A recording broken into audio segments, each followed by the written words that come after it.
Good morning class. तो आइए हम लोग सीडीपी के तहत देखते हैं आज चाइल्ड सेंटर्ड एजुकेशन यानी बाल केंद्रित शिक्षा। देखिए नाम से आपको लग रहा है कि इसमें मुख्य रूप से जो जोर दिया जाएगा, किस पर जोर दिया जाएगा? बालकों पर, बाल केंद्रित शिक्षा। देखिए बाल केंद्रित शिक्षा, चाइल्ड सेंटर्ड एजुकेशन की अगर बात करते हैं तो उनका नाम है जॉन डेवी। ठीक है, जॉन डेवी जो थे वही बाल केंद्रित शिक्षा को जोर देते थे और कहते थे कि बालकों को ध्यान में रखकर ही हर चीज को किया जाए ना। दूसरी बात समझिएगा, जो शुरुआत हुआ था तो उस समय क्या माना जाता था कि बालक जो होते हैं एक खाली डब्बे होते हैं और उसमें शिक्षक जो है से क्या करते हैं, कुछ भरने का काम करते हैं ज्ञान को। देखिए शुरुआत में जो शिक्षा व्यवस्था थी वह शिक्षक केंद्रित हुआ करता था। शिक्षक केंद्रित शिक्षा, इसमें क्या माना जाता था, बच्चे को एक खाली डब्बा माना जाता था और शिक्षक को एक ज्ञान का भंडार माना जाता था और वह क्या करते थे, इस बच्चे में ज्ञान रूपी संसार को क्या करते थे, डालते थे। और यहाँ पे बच्चे को कोई महत्व नहीं दिया जाता। ठीक है, तो ये था आपका शिक्षा केंद्र, जो कि गुरुकुल में जो पढ़ाई होता था वह में इसी प्रकार से होता था, शिक्षक केंद्रित होता था। इसमें बच्चों के बातों को मान्यताएं कक्षा में नहीं दी जाती थी। ठीक है, लेकिन यह शिक्षक केंद्रित से शिफ्ट किया गया किसमें, बालक केंद्रित शिक्षा की ओर, बालक केंद्रित शिक्षा की ओर। यानी यहाँ से शिफ्ट हुआ, यहाँ जैसे ही समय बदला उसमें क्या किया गया, बालक को केंद्र में रखा गया और कहा गया कि बालक जो होते हैं वह कोई खाली डब्बा नहीं होते हैं, कोई खाली स्लेट नहीं होता, ब्लैंक स्लेट नहीं होता, बल्कि वह पहले से ही ज्ञान रूपी संसार से हो कर आते हैं, जुड़े रहते हैं और कुछ सीख कर आते हैं। तो उसमें कहा गया यह कि जिस प्रकार से एक पौधा जो होता है, नहीं एक पौधा जो होता है जिसमें क्या होता है, यहाँ पे जिस प्रकार के उसको क्या किया जाता है, इसको खाद्य पदार्थ दिया जाता है, पोषक पदार्थ दिया जाता है, जल दिया जाता है। ठीक है, उसी प्रकार से पेड़ का क्या होता है, विकास निर्भर करता है। तो उसी प्रकार से यानी पौधे के विकास के लिए न केवल ये जरूरी है बल्कि इसके बीज का क्वालिटी का होना भी जरूरी है। अच्छा नहीं, तो यहाँ पे बाल केंद्रित शिक्षा में क्या है, बालक को ही केंद्र में माना जाता है। जो कुछ भी किया जाता है किसको ध्यान में रख किया जाता है, बालक को केंद्र में, और बालक को मान्यता दिया जाता है। बालक की हर विचार को क्या किया जाता है, एक मान्यता प्रदान की जाती है और उसको बोलने का अवसर प्रदान किया जाता है। कोई भी कार्य करने से पहले बालकों की राय लेना बहुत ही आवश्यक होता है। इसमें क्या बताया गया कि जो बालक केंद्रित होते हैं इसमें कोई बालक जो होता है खाली डब्बा नहीं होता, बल्कि वह पहले से ही ज्ञान को लेकर आते हैं। और शिक्षक जो होते हैं ये दोनों अंतःक्रिया आपसी विचार के माध्यम से, ठीक है, यहाँ पे शिक्षक भी कुछ ज्ञान प्राप्त करते हैं बच्चों से और बच्चा भी किससे ज्ञान प्राप्त करता है, शिक्षकों से। यानी दोनों का मिला जुला रूप होता है। लेकिन यहाँ पे शिक्षक जो होते हैं वह केवल मुख्य दर्शक नहीं होते, बल्कि शिक्षक जो होते हैं वह सुविधा दाता होते हैं और बच्चे जो यहाँ पे होते हैं वह क्या करते हैं, उससे मदद प्राप्त करते हैं। यही ना करते आप लोग, ठीक है। और शिक्षक जो होते हैं वह अपने आप को एक कह सकते हैं कि राजतंत्रात्मक जैसा नहीं व्यवहार करते हैं, बल्कि लोकतांत्रिक व्यवस्था चलती है और जिसमें बच्चे की रीति रिवाज, परंपरा, भाषा, परिवेश सबको क्या करते हैं, महत्व देते हैं और बच्चे को ज्यादा से ज्यादा वहां पे बोलने का भी क्या किया जाता है, अवसर दिया जाता है।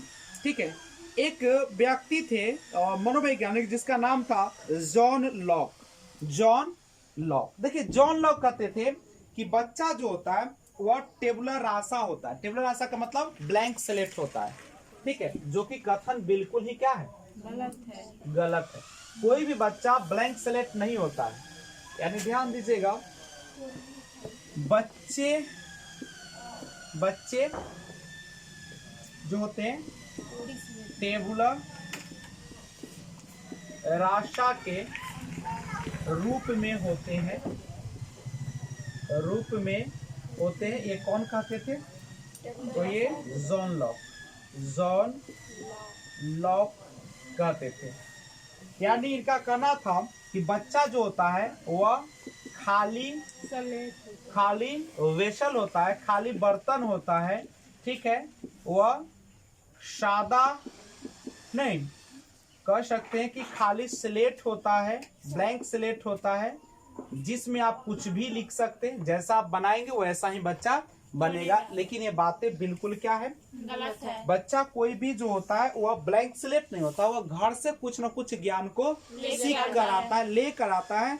और वह खाली स्लेट नहीं है, बल्कि आप जो है उसको एक सुविधादाता के रूप में काम करें और उसके बातों को जानने का प्रयास करें, उसको अवसर प्रदान करें, ताकि बच्चा जो है हर बात को क्या कर सके, सीख सके।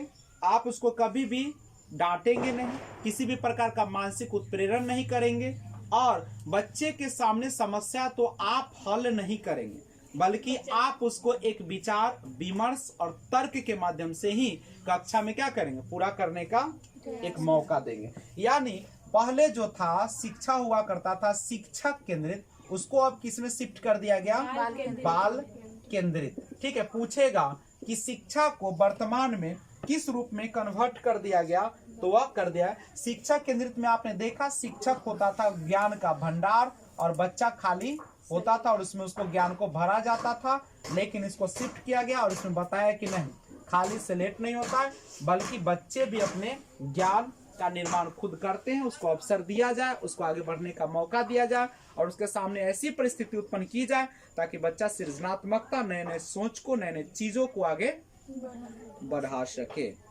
ठीक है, तो ये है आपका। अब समझिएगा शिक्षक केंद्रित में होता क्या था कि शिक्षक यहाँ पे खड़ा रहता था और बच्चे यहाँ पे सभी जगह क्या होते थे, बैठे रहते थे नहीं, और शिक्षक यहाँ पर आराम से क्या करता था, व्याख्यान देता था, और बच्चा इसमें सो रहा है, क्या कर रहा है, गप कर रहा है कि उसका ध्यान कहीं और, इससे कोई मतलब नहीं होता था। शिक्षक केवल अपने कोर्स को खत्म करने में लगे रहते थे नहीं, और बच्चे इससे उब जाते थे और बच्चे का उतना ज्यादा विकास भी नहीं।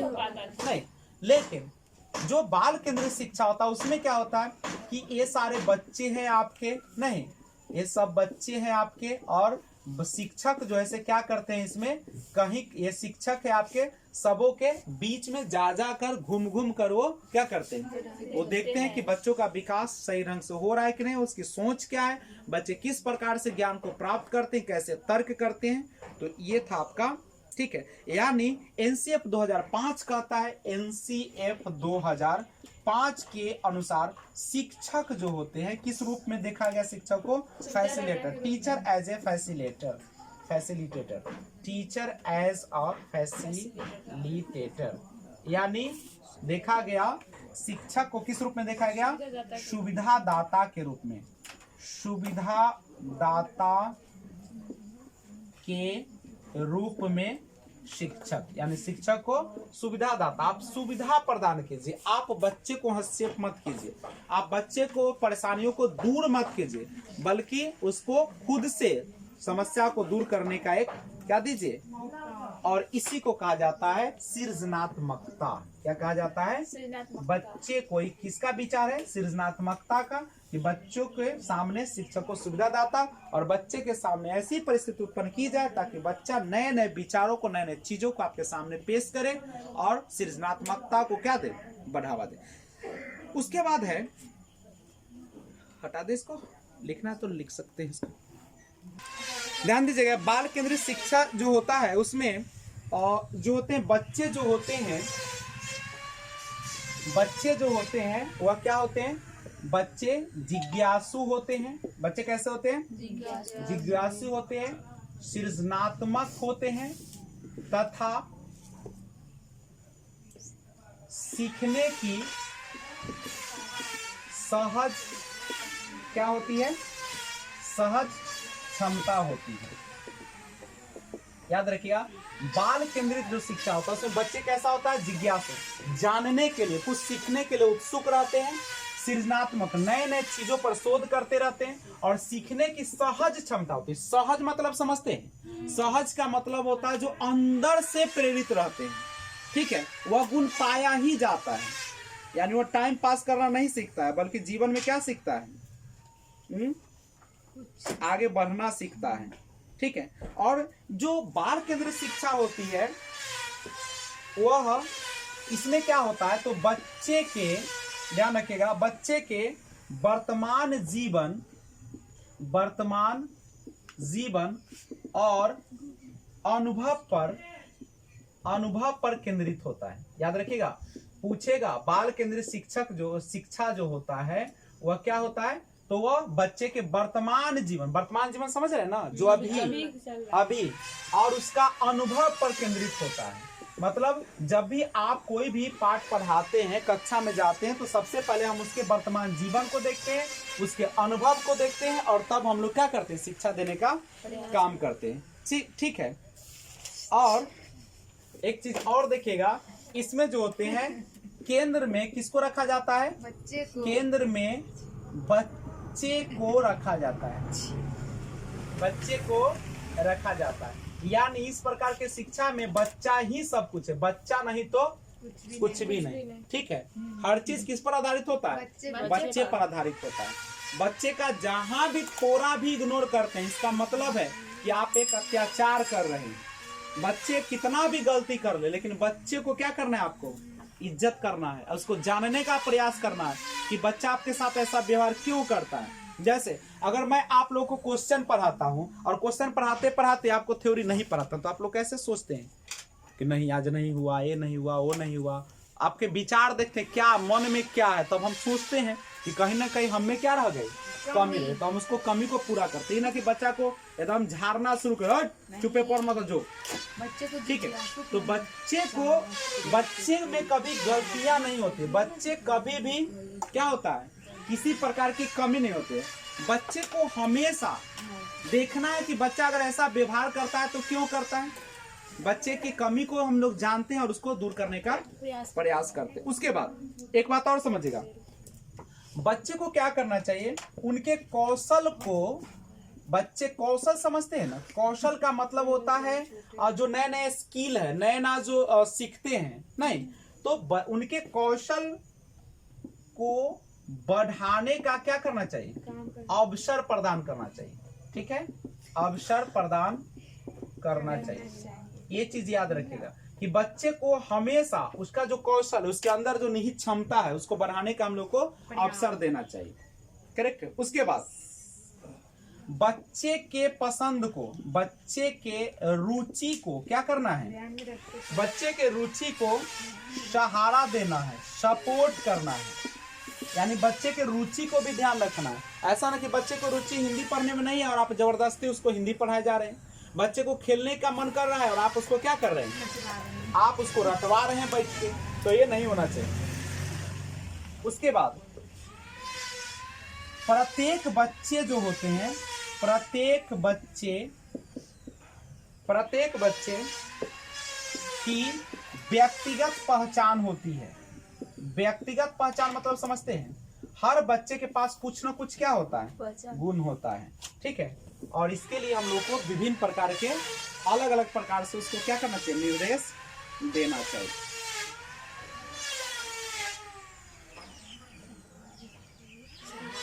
उसके बाद बाल केंद्रित शिक्षा जो होती है, यानी बाल केंद्रित शिक्षा के अंदर बालक की रुचि, प्रवृत्ति, क्षमता को ध्यान में रखते हैं। और जब हम बच्चों को बाल केंद्रित शिक्षा प्रदान करते हैं तो शिक्षण कैसा होना चाहिए, तो शिक्षण जो होना चाहिए रुचिकर होना चाहिए।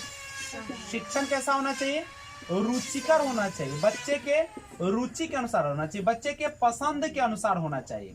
ठीक है, अगर इतना भारत में कर दिया जाए तो भारत में बच्चे की बेरोजगारी, बच्चे के रुचि को क्या करना चाहिए, सहारा देना चाहिए, सहारा देना। तो इन चीजों को आप जब भी पढ़े तो ध्यान रखें। ठीक है, एक बात और बता देते हैं कि आप जब जो इसका अच्छा बाल केंद्रित शिक्षा का समर्थन कौन करता है, जॉन डीवी करते हैं। बाल केंद्रित शिक्षा की ऐसी शिक्षा जिसमें हम लोग किसको केंद्र में रखते हैं, बच्चे को। बाल केंद्रित शिक्षा के अंदर बालक की रुचियों, प्रवृत्तियों और क्षमताओं को हम लोग क्या करते हैं, ध्यान में रखते हैं। और जब हम बालकों को बालक केंद्रित यानी बाल केंद्रित शिक्षा प्रदान करते, तो शिक्षण रुचिकर होना चाहिए। प्राचीन समय में जो शिक्षा दी जाती थी वो कैसा होता था? अध्यापक केंद्रित, और जिसमें शिक्षण व्यवस्था नीरस होता था, क्योंकि बच्चे की बातों को मान्यता नहीं होती। देखिए बाल केंद्रित शिक्षा का महत्व, देखिए जब बच्चे बाल केंद्रित शिक्षा के अनुसार पढ़ते हैं तो उनके लिए विषय वस्तु क्या हो जाती है? सरल हो जाती है, और बच्चा मन लगाकर उसको क्या करते हैं? पढ़ते हैं, रुचिकर हो जाता है, उसके मन के लायक हो जाता है, और जो पाठ पढ़ने में उसको पहले मजा नहीं आता था उसको दोगुना चौगुना रफ्तार से क्या करता है? पढ़ना शुरू करता है। बाल केंद्रित शिक्षा से विषय वस्तु कैसी हो जाती है? रुचिपूर्ण हो जाती है, निरस्ता उसकी क्या हो जाती है? समाप्त हो जाती है। बच्चे आत्म केंद्रित बच्चे जो होते हैं इससे क्या हो जाते हैं? प्रेरित हो जाते हैं, आत्म प्रेरित होते हैं। बाल केंद्रित शिक्षा में शिक्षा बच्चों को प्रधान मानता है, नहीं, बाल केंद्रित शिक्षा में शिक्षक जो है बच्चों को क्या मानता है? प्रधान मानते हैं, यानी बच्चा ही सब कुछ होता है। शिक्षा किसके लिए बना हुआ है? बच्चों के लिए, बच्चा शिक्षा के लिए नहीं है। अगर बच्चा फेल करता है तो हमारा सिस्टम फेल है, हमारी पद्धति फेल है। इसका मतलब कमी बच्चा में नहीं, किसमें कमी है? शिक्षक में। अगर बच्चा कक्षा में नहीं आता है, इसका मतलब है कि बच्चे को वह क्लास रुचिकर नहीं लगता है, बच्चे को जो होना चाहिए, मिलना चाहिए, वो मिल नहीं पाता है, जिसकी वजह से शिक्षा का महत्व बढ़ जाता है जब बच्चे को प्रधान माना जाता है। बाल केंद्रित शिक्षा में बच्चों को व्यवहारिक और सामाजिक शिक्षा दी जाती है, नहीं, आप किस रूप से? व्यवहार के रूप में, और सामाजिक शिक्षा दी जाती है। यह शिक्षा बाल केंद्रित होने से बच्चों में क्या बढ़ती है? आत्माभिव्यक्ति, ना, आत्मव्यक्ति का अवसर बढ़ जाता है। जो उसके अंदर जो बातें हैं, जो विचार है, उसको क्या कर देता है? व्यक्त करता है। बाल केंद्रित शिक्षा में बालक की आवश्यकता, रुचि, क्षमता आदि को क्या किया जाता है? ध्यान में रखा जाता है। चूंकि शिक्षा ही किसके लिए बना हुआ है? बच्चे के लिए बना है। एक बात समझिएगा, पुराने समय में अध्यापक को अधिगम का केंद्र माना जाता था तथा बच्चों को मुख्य दर्शक बनकर शिक्षा को ग्रहण करना होता था। बच्चा चुपचाप क्लास में बैठे रहते थे, न कुछ पूछ सकते हैं, न कुछ बोल सकते। चूंकि शिक्षक उसको क्या करते थे? पूरी तरीके से एक बुद्धू मानते थे, बेकार मानते थे, और अपने आप को कैसा समझते थे? ज्ञानी समझते थे। नहीं, अभी भी बहुत सारे ऐसे टीचर हैं आजकल जो अपने आप को ज्यादा काबिल समझते हैं, बच्चे के विचारों को मान्यता नहीं देते हैं। नहीं, बच्चे जब कुछ पूछते हैं तो उसको उल्टा व्यंग कर कस देते हैं कि तुम्हारे परिवार में ऐसा है, तू कहाँ से आ गया, ना, ये सब व्यंग कसते हैं। प्लस दूसरा चीज है कि शिक्षक जो होता है अपने जो उसके कथनी करनी में अंतर नहीं होता है, वो खुद गलत करते हैं और बच्चों को बड़े बड़े लेक्चर देते हैं, यही सब ना होता है आपका। तो ध्यान रखिएगा, यानी सबसे पहले शिक्षक को एक आदर्श रूप में होना चाहिए। जब बाल केंद्रित शिक्षा में है तो बच्चा को कौन रूप में? शिक्षक को किस रूप में होना चाहिए? और शिक्षक को मर्यादा पूर्ण शब्दों का प्रयोग करना चाहिए। सबसे बड़ी बात है, आप क्या पढ़ा रहे इसकी कोई मान्यता नहीं, लेकिन आप बच्चे को क्या सिखा रहे? नहीं, आप अगर बच्चे के साथ व्यवहारिक नहीं है तो क्या बच्चा आपके साथ व्यवहारिक रहेगा? बच्चा भी उतना ही रहेगा आपके साथ। हाँ, आपके डर से उस समय हाँ हाँ करेगा, लेकिन बाद में नहीं, आपको कोई इज्जत नहीं प्रदान करेगा। तो सबसे पहले शिक्षक को क्लास में जो है, हाँ, क्लास मनोरंजक होना चाहिए। क्या मनोरंजक का मतलब ये तो नहीं है कि आपको हम कह दे कि तुम लोग पैदा ही लिए हो दूसरे को जन्म देने के, क्या ये सब बात सही है? या तुम इसीलिए जन्म लो कि खाओगे? नहीं, अब बस पूरे दुनिया को घिना के रख दोगे, क्या इसी के लिए है? तो ये सारा सब जो है बहुत नकारात्मक है, क्योंकि ये एक अच्छे शिक्षक का गुण नहीं होता है। दूसरी बात समझिएगा कि इसमें क्या होता है, सारा ध्यान अध्यापक, यानी अध्यापक जो कहता था वही सुनता था बच्चा शुरुआत में, लेकिन बाल केंद्रित शिक्षा में विद्यार्थी को सर्वप्रथम रखा जाता है। हर चीज में सबसे आगे कौन रहेगा? क्या शिक्षक आगे आगे चलेगा कि विद्यार्थी आगे आगे चलेगा? विद्यार्थी। शिक्षक उसके बीच में ही कहीं रहेगा, ठीक है। और लगना चाहिए कि इसमें सबका अधिकार समान है। नहीं, बाल केंद्रित शिक्षा में विद्यार्थी जरूरतों, योग्यतावादी पर ध्यान दिया जाता है और अध्यापक को सुविधा दाता माना जाता है। नहीं, उसके बाद समझिएगा कि शिक्षा का केंद्र बाल केंद्रित में कौन होता है? विद्यार्थी। बालकों को कैसा रखा जाता है? इसमें क्रियाशील रखकर शिक्षा प्रदान किया जाता है। वे नए ज्ञान और कौशल का निर्माण करते, बच्चे के सर्वांगीण विकास पर ध्यान देना चाहिए और व्यक्तिगत विभिन्नताओं को ध्यान में रखते हुए शिक्षा प्रदान करना चाहिए और पाठ्यक्रम विद्यार्थी के रुचि के अनुसार होना चाहिए। ठीक है, तो पहले एक छोटा सा हेडिंग डालिए, मुख्य बिंदु। मुख्य बिंदु डालिए और उसमें लिखाएंगे शिक्षा का केंद्र बिंदु कौन होगा? विद्यार्थी। बालकों को क्रियाशील लगकर शिक्षा प्रदान करें और वे नए ज्ञान और कौशल का निर्माण करें। बच्चे के सर्वांगीण विकास पर ध्यान दें और व्यक्तिगत विभिन्नताओं को ध्यान में रखते हुए शिक्षा दी जाए और पाठ्यक्रम विद्यार्थी की रुचि के अनुसार होना चाहिए।